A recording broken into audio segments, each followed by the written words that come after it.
Hey, I'm going to do a quick sound, well, it's not going to be a real quick video, but I'm going to do the video about sound basics. And the best way I can figure out to do this is to do some of it myself and to use some videos to help me out.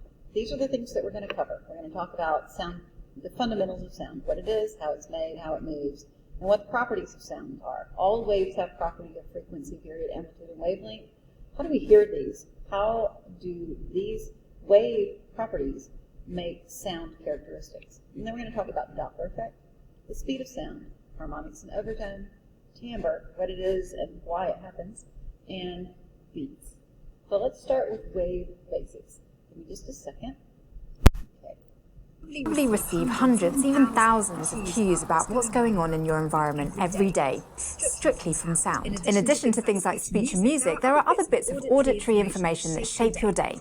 An ambulance passing by, a baby crying in the next room, and of course, sorry, just got a text. But there's a lot we can learn, not just from what these cues mean, but from how sound itself works. Studying sound waves has helped doctors learn more about our ears, and has allowed engineers to design things like microphones and speakers. Biologists have even used the science of sound to figure out how animals like elephants can communicate over long distances when we can't even hear them doing it. It all comes down to the fact that sound is a wave, which travels through a medium like air or water. And knowing that sound is a wave is important because it means that we can use the physics of waves to describe the qualities of sound.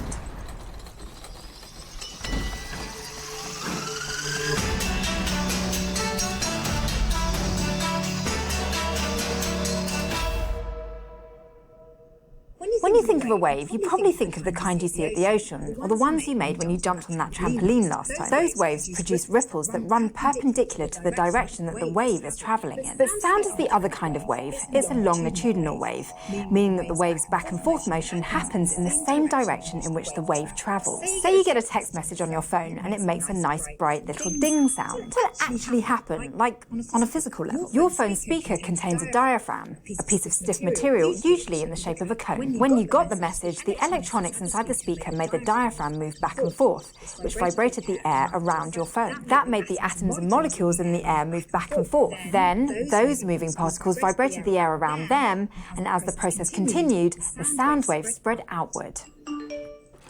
Sorry, I'll turn this off now. Anyway, physicists sometimes describe sound waves in terms of the movement of these particles in the air, in what's known as a displacement wave. But by moving particles in the air, sound waves also do something else. They cause the air to compress and expand, which is why sound waves are sometimes described as pressure waves. As the wave spreads through the air, the particles end up bunching together in some places and spreading out in others. Together, all that bunching and spreading out causes areas of high pressure and low pressure to form and move through the air. It's useful to describe sound waves as pressure waves because we can build devices that detect those changes in pressure. That's how some microphones work, for example. They use a diaphragm stretched over a sealed compartment, and as sound waves pass by, they create areas of lower or higher pressure in the compartment. The differences in pressure cause the diaphragm to move back and forth, which electronics then translate into audio data. And your eardrums basically work in the same way. As pressure waves pass through, they make your eardrum vibrate. Your brain then interprets those vibrations as sound. But not all sounds are the same. Even before we knew much about physics, humans were describing sound in terms of certain qualities, mainly by things like loudness and pitch.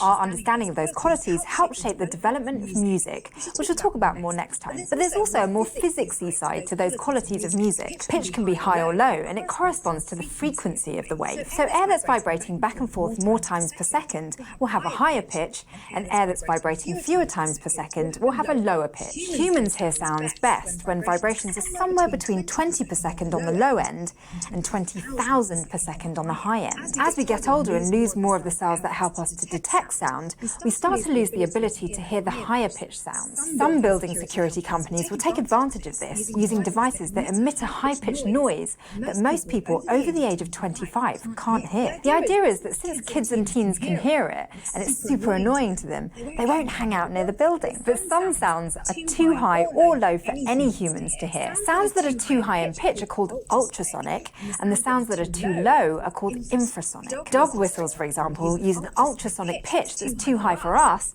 but is perfectly audible to dogs. Elephants, on the other hand, use infrasonic sound to communicate with each other across long distances. They can hear these calls from several kilometers away, but we can't hear them at all. Another aspect that shapes sound is its loudness. When you increase the intensity of a sound, you increase its loudness and vice versa.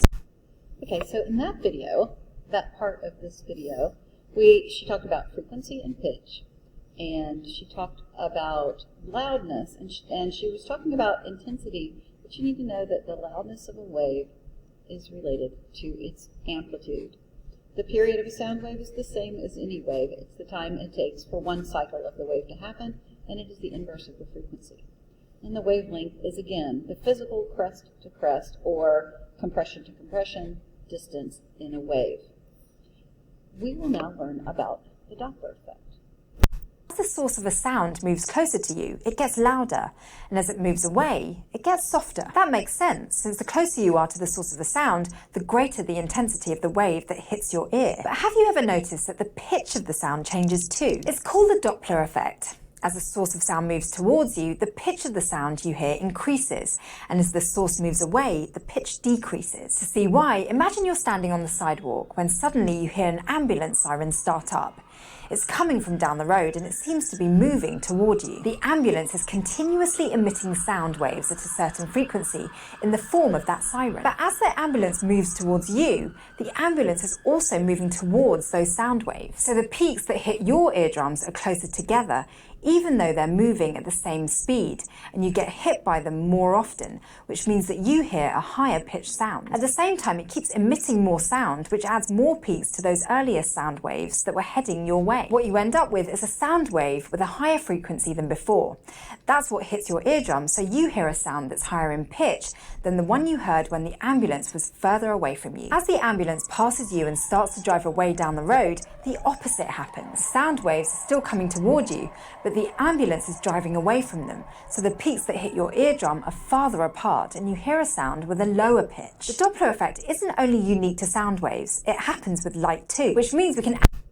Okay, so the Doppler effect is an apparent change in frequency or pitch because of the movement of the source or the receiver of sound. As things come toward you, the waves get bunched up, the frequency seems higher, you hear a higher frequency. As the source moves past you, the waves get spread out and you hear a lower frequency. So let's talk about the speed of sound. As you've seen in positive physics, at 20 degrees Celsius, the speed of sound in air is about 343 meters per second.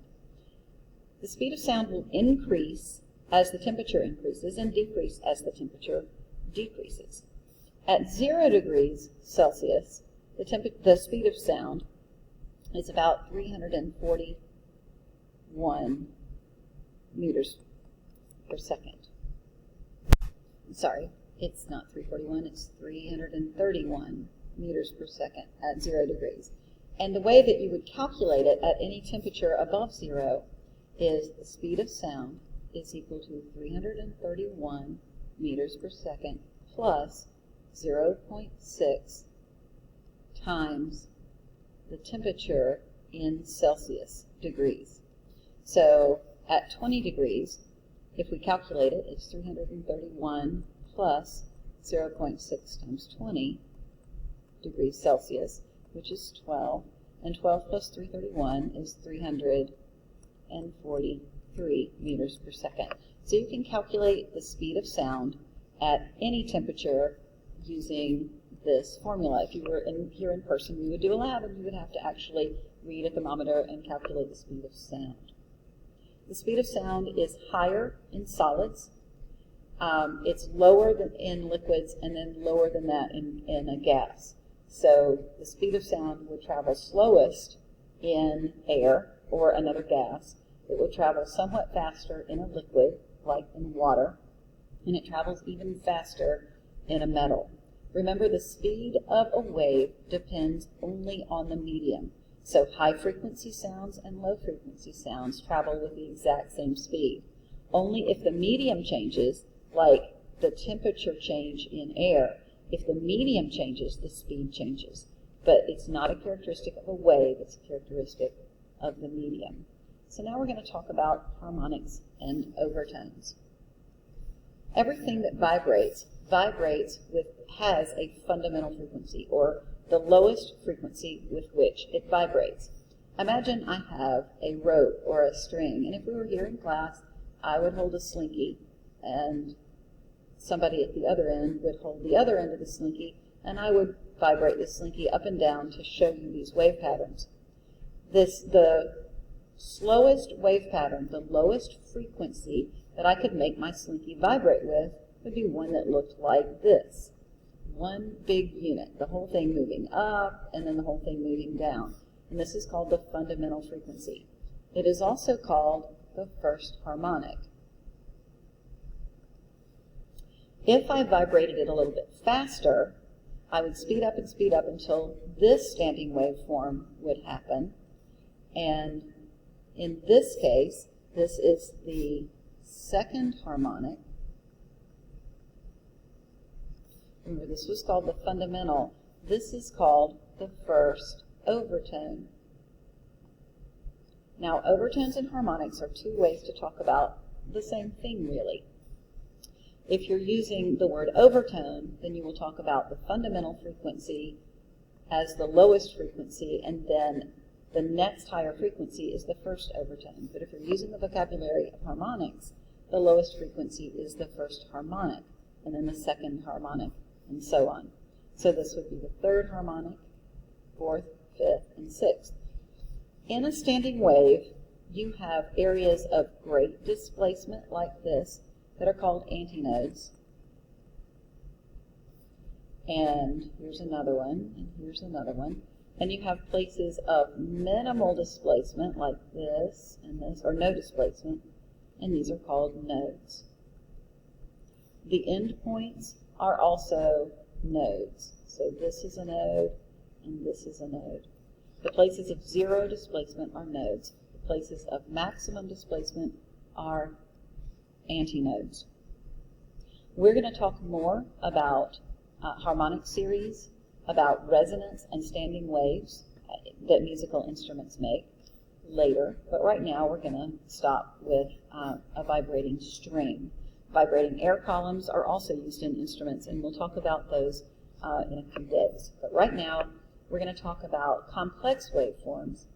If I pluck a guitar string, it seems to vibrate like this. That's not really what's happening.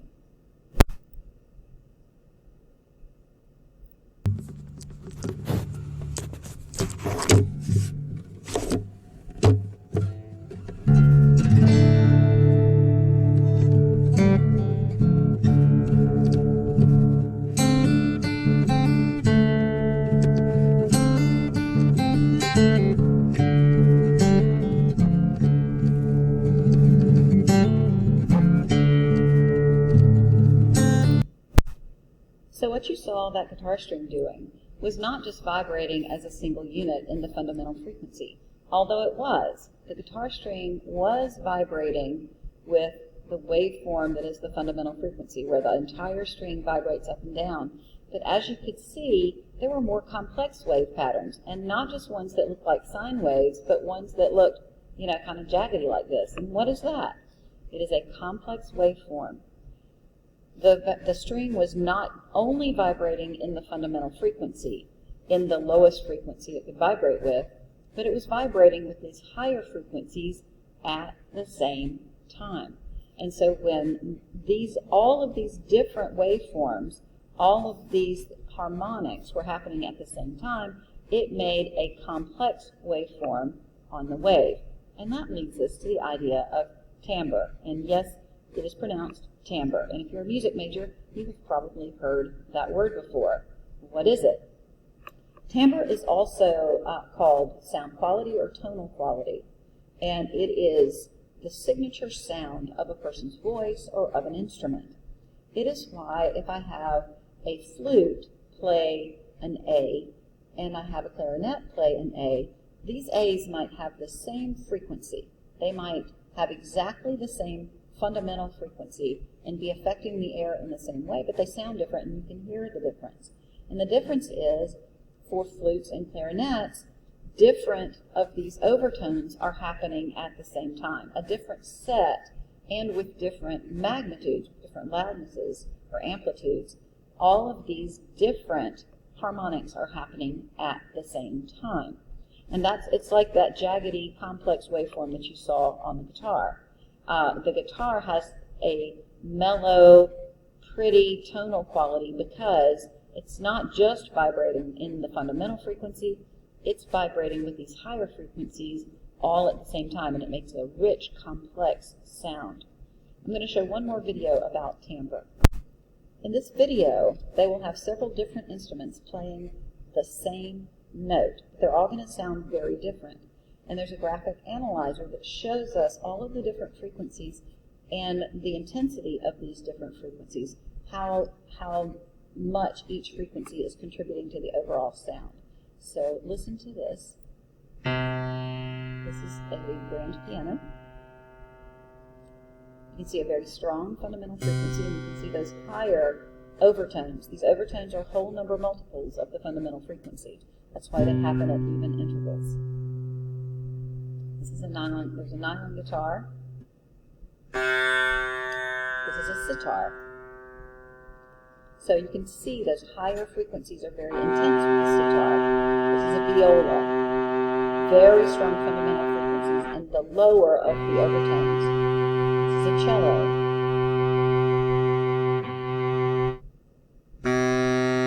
So a more reedy sound. Look at how many of those really high frequencies are playing. That's why a baritone sax sounds reedy. A bassoon also has lots of intense, not the very high frequencies, but those mid-ranges. I don't know what a shakuhachi is. Accordion, look how spread out these wavelengths are. How many of the higher frequencies are playing.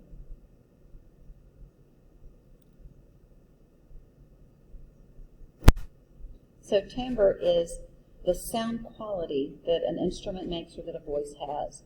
And different instruments have different timbre. Different people's voices have different timbre.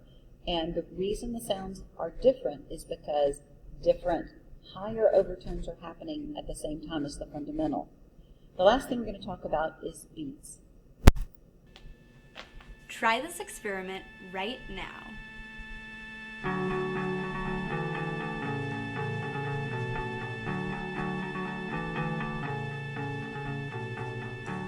Try this out. Go to onlinetonegenerator.com and play the 440 Hz signal.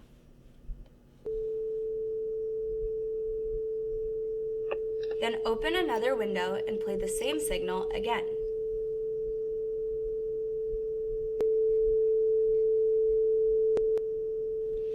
It gets a little bit louder. Of course, more sound. But now change one of them to 441 Hz and play them again. The sound will pulse loud and quiet. That's called beats, a rhythmic interference of close frequencies, sometimes strengthening and sometimes canceling. Now try this, 440 and 442 Hz. It's beating faster now. How about 440 and 446? Wow! The further the notes are apart, the faster the beat frequency. In fact, the difference between the frequencies is the same as the beat frequency.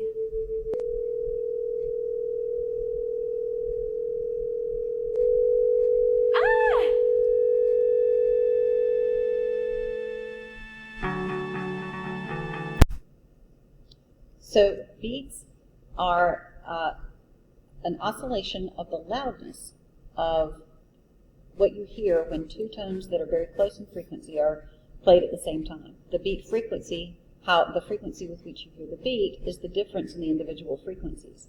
What sound are you actually hearing, though? That's the average of the two. And so if I played 300 hertz while I played 304 hertz, the beat frequency would be the difference between these. 304 minus 300 would be 4 hertz. So I would hear a wah, wah, wah 4 times a second. But what would be the tone of that? It would be the average. And what is the average of 300 and 304? It'd be 302. So you would hear the audible tone of 302 hertz. And that's it.